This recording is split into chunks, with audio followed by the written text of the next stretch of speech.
Hey everyone, welcome back to my next video. Today we're going to take a tour with Radar, a new friend I've just met. Hi Radar. Hi. And we just shot a video of learning her background and her story. So take a look at that video before you watch this. And now we're going to take a tour, and you did this build yourself. I did, all by myself. And just glancing in, I can see you did a fantastic job. Thank you. So let's go ahead and take a look. So now we're inside your Ram Promaster. Tell us how you ended up with a Ram Promaster. Well, I did a bunch of research on, kind of the basic different ones, your Transits and your Nissan and your, and the Rams. I just liked the look of the Ram the best, was one of the reasons. And then there's some other technical reasons that just seemed like it kind of weighed well to make me choose this one. So yeah, it's a 2014, the 2500 model. It's a gas, and it's the 159-inch wheelbase, so it's the longest of the models. I think the inside they're the most square. Yes. Of all of them. Yes. And they're also the lowest to the ground inside, except that they don't have that down step that like the Transits have at the entrance. So in a way, they're still higher because you have the big step up. And so you did the entire build yourself, and it's just really beautiful. Thank you so much. Yes, I did. I did it with the encouragement of my son backing me every inch of the way. You can do it, Mom. You can do it. So, that's what it takes sometimes to keep you moving. It does, yes. Yeah, there can be frustration in any build. Yeah. Do it wrong, rebuild it. It can be overwhelming. Yeah. And I was a bit of a perfectionist, am a bit of a perfectionist. So every time I'd, put a wrong screw in or something, I'd think, oh, I got to go buy a whole new piece of plywood. And my son would just be like, no, you don't. And I go, oh, yeah, it's not even going to be seen. Okay. Right. So you just keep going because, there's an answer to everything. You just got to be patient until you find it. Right, right. Very much. So this is a beautiful cabinet here. So this I just bought off Craigslist. It's one of those rolling kitchen carts. Oh, uh-huh. So I took off the wheels and screwed it to the ground and put a little sink in it. Put some cute little knobs on there from the Pacific Northwest, which is where I'm from. And then I just cook on a, butane camp stove. So it looks like it took you forever to build it, and you're a great carpenter, and you just cruised Craigslist, found it, and bought it, and stuck it in here. Exactly. That's a great way to do it. And man, it matches your wall paneling perfectly. Yeah, that worked out really nicely. Yeah. And so most of the furniture in here, the cabinets, everything, were just pre-made things that I bought and put in because I'm not a carpenter. Right. And it's so much easier. It's done. And the cabinet drawers are perfect sized. Yeah. For really good organization and storage. And so you have a sink here, and this is your water system? It is. It's just one of the foot pump ones. And I carry 6 gallons of water in there. And I don't have an electric pump. I just use the foot pump and the sprayer like this. So you pump it up, and away it goes. So I can, heat water real quick. These butane things are great. They boil water in, instant. 15 seconds. Yeah, that's so fast. I love them. I don't know why they're so fast. It doesn't make sense to me, but they are. Yeah, super quick. Yeah. Yeah, and then that just drains down into a like a 2 or 3 gallon container down here. Yeah, that's really standard. And you just want to drain, dump your gray tank, take it outside and spread it around. Exactly. Yeah. Exactly. Super simple, super easy, and yet it gives you running water. Yes. Brush your teeth, you got somewhere easy to drain, and spit it, and away it goes. Yeah, for the first year I did not have that. Yeah. And so it was really nice to finally get that put in. Yeah, that is a good thing. But you don't have hot water, but you just warm it up a little bit, and there you go. And then you got hot water. Yep. That's the way humans have been doing it for tens of thousands of millions of years. Exactly. Just start a fire, you got hot water. There you go. And so here you've got a little more organization. Yeah, this is just one of those cubicle kind of containers that everybody has that, they sell at all kinds of places. They're actually usually 3 by 3, and I cut that to fit this space. And screwed a basket to it and put some baskets up above because I couldn't build upper cabinets. And these have worked great. They're the way that they're angled and the weight of them, they don't, I drive and they never move. Never move. Good. No, they don't bounce around or anything. So that's worked really well. And they're light. Uh-huh. That starts to add up. Wood in here really starts to add up. Yeah. And that costs you gas mileage, wear and tear on the rig. Right. So yeah, this ended up being a great solution for additional storage. Mm-hmm. And the women love my my earring storage. I had to find a place because you're not going to wear your earrings if they're not out and available. No. And whatever makes you feel good. Exactly. If it makes you feel good, it's a great thing. Yeah, exactly. So, and then here's, I use your typical things you get at Walmart. This is my drinking water. And I just buy the filtered water from the water stations that are available all over. Mm-hmm. All over. Yep. And to keep warm, Mr. Buddy. Yeah. We all know those really well. Yep. Nice setup. And here another cabinet. You probably went and got that somewhere. I did. I got that at, one of the restores, and I just holds all kinds of miscellaneous stuff in my propane tank. Well organized. So. Got to be in here. You've got to be. Part of your life. Yeah, you've got to have everything really well organized. And then, for clothes and things, it's that same thing I put under here. Again, very light, very organized. Yep. Nice. And because sometimes clothes will slip, I just ended up putting in these little bungee cord things that go through those electrical guides that you can buy. So that keeps everything in there nice and neat. Yeah, you slam on your brakes, that stuff would go flying. Yep. But now it won't. But it doesn't. And you must have built a bed. I did. I built a kind of like a big box. A big platform, and then underneath, which we can see on the outside if we go out there, is additional storage space, and then another cabinet that has all my electrical in it. Mm-hmm. Right, accessible from the back, which is really what you want. Yes. And you must have a bunch of solar. I have a lot of solar. I have 2 large panels up there. They're each 280 watts. And then I just have a 100 amp hour battery, AGM, and I am never, ever, ever without power. But I don't power a lot. I power the ARB refrigerator and my electronics. So I don't have a big demand on things. No, that's a low draw. Yeah, I don't have the, TVs and the air conditioning and all that kind of stuff. Cooking. So. A lot of people want to cook with electricity, and that's a big draw. Geez, yeah, that would be. So, so I'm always overpowered. Good. Yeah.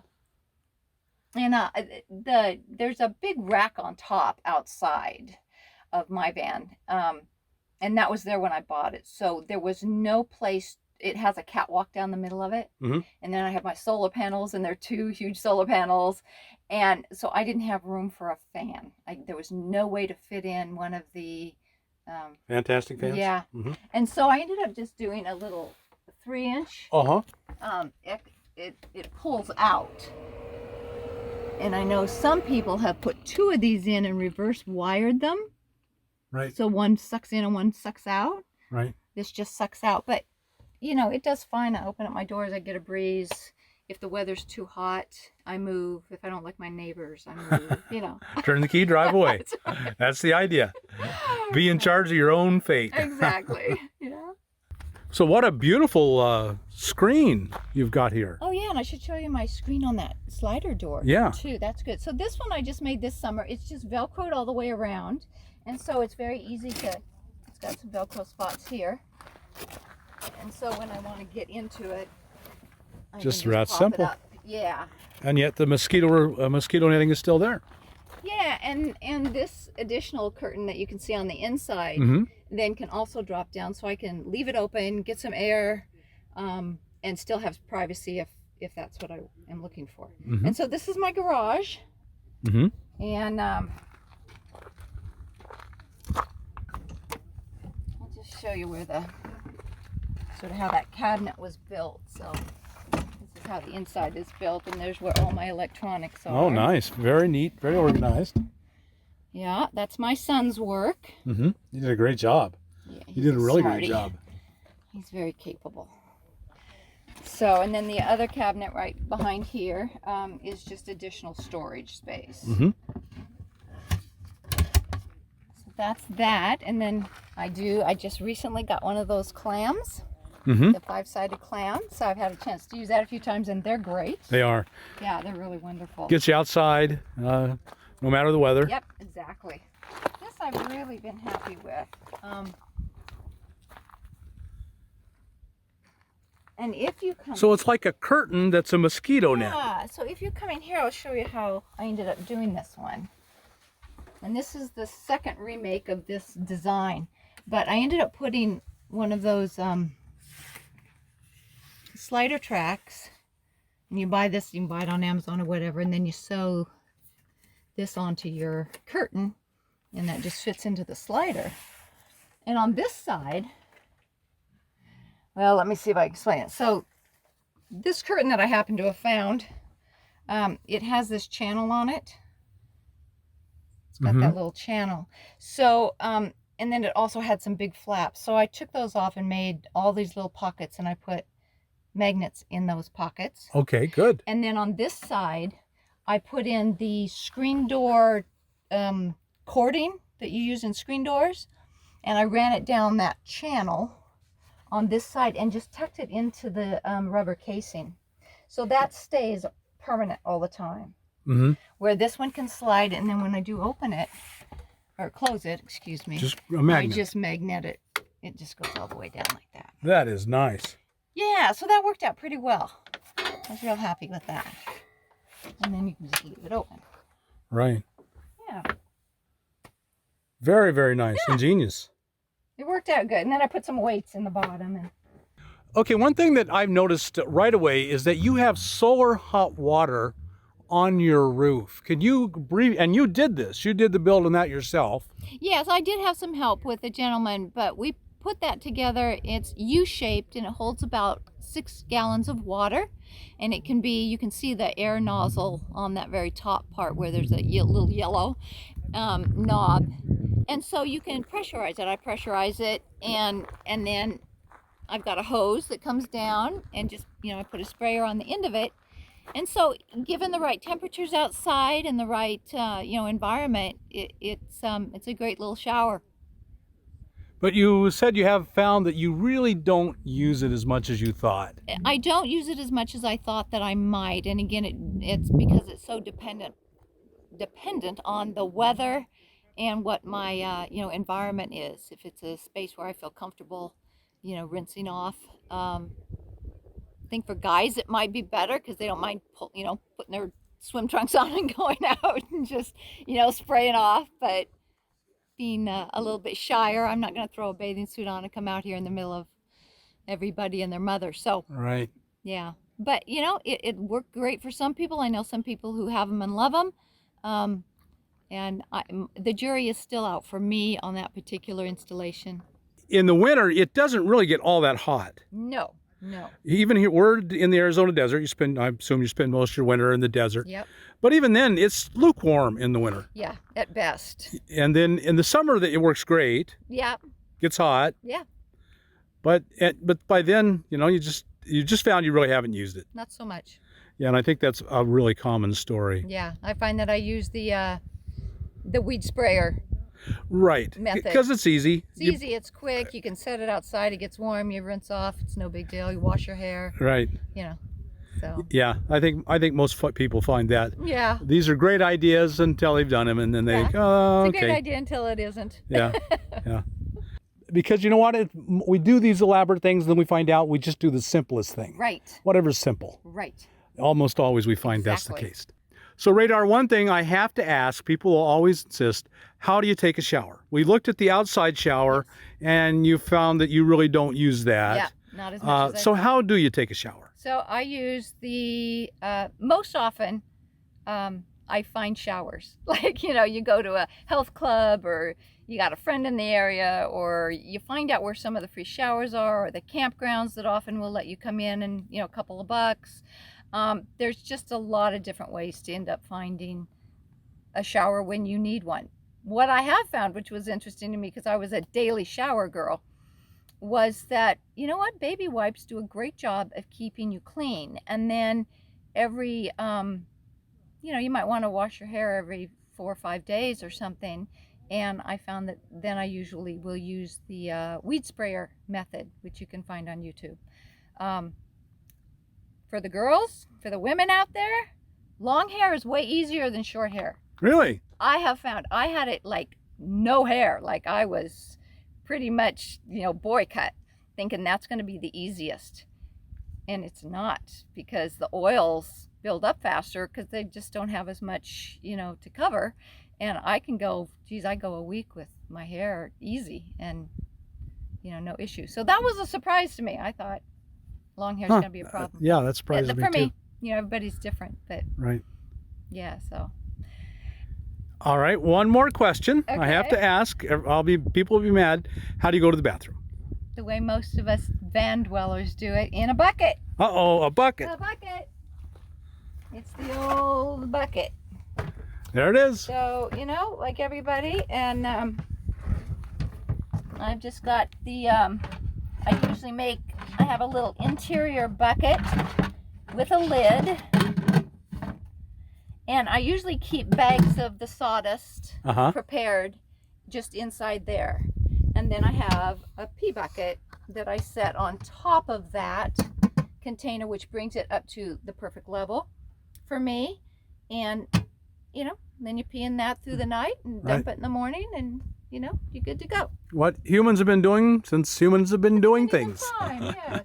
Just no big deal. So, and it's simple, and it's much, you know, I looked at all the different, you know, composting toilets and the porta potty type things and all that. And I thought, what a pain. Right. You know, you're going to have to carry that thing into a public restroom and all this kind of stuff. And boy, the bucket is just easy. It is. Yeah, yeah. You know, and what you've run into is something I've always discovered is all these elaborate ideas are great, but sometimes you just want so simple. Yeah, yeah. And it works just fine. And why fix it if it isn't broken? For sure. And, you know, I think I still consider myself a little bit of a newbie, even though it's been 3 years. I'm sort of feel like I'm kind of getting up and over now. Right. Because I've sort of gone through that period where you're trying all those different things. Oh, I'm going to, you know, install this, or I'm going to try this, or I'm going to, you know, and like you say, you end up going back to default into what's the simplest thing to do. And we're out here to have a simple life. Yep. Yep. We always try to complicate it, but you go back to simple and it's great. So. Right. Very much so. Yeah. Yeah. And one more thing that stands out to me is this saying you've got on the side of your van. Yes. Can you tell us the story behind this? So this says Cottywampler, and the word Cottywampler means a person who travels in a purposeful manner towards a vague destination. I had never heard the word before, and my aunt sent it to me and said, "This is you." So I have a nephew who does graphics for commercial vehicles, and so this summer he and I designed this and put it on my rig. So now I don't have to be that person who says, you know, yeah, I'm in the white van. I can go, you know, the one that says Cottywampler. Right, yeah. I'm easily findable. Yes. You stand out. Yes, I stand out. Nice, nice. Yeah. Well, Radar, thank you so much for sharing your beautiful, beautiful home. I just really appreciate all the good work you've done. You bought a lot of it, made it simple, did a lot of the work yourself, and did a great job. It's beautiful. I did. It's been a really fun journey. I've enjoyed it, and thank you for interviewing me, and thank you, Bob, for all that you do for the people that are coming out here and struggling with sometimes that choice, and that, you know, sometimes it's not a choice, and you've made their lives easier. And even though all of mine was a choice, my coming out that first year, I knew I could do it because of the RTR and what you set up for people who are, you know, don't know. Right. And that was a great gift. So thank you for that. Thank you. That's very kind of you. You bet. Well, there you have it, folks. Another story that if Radar can do it, you can do it. You know, we're just all average people, and if you want a good life, it's available to you. Just got to have the courage to do it, and that's really your story. It is. You have the courage to do it. Yeah. So go do it, folks. If you got anything out of this video, and I know you did, like us on YouTube, subscribe to the channel, hit that thumbs up button, and we'll talk to you later.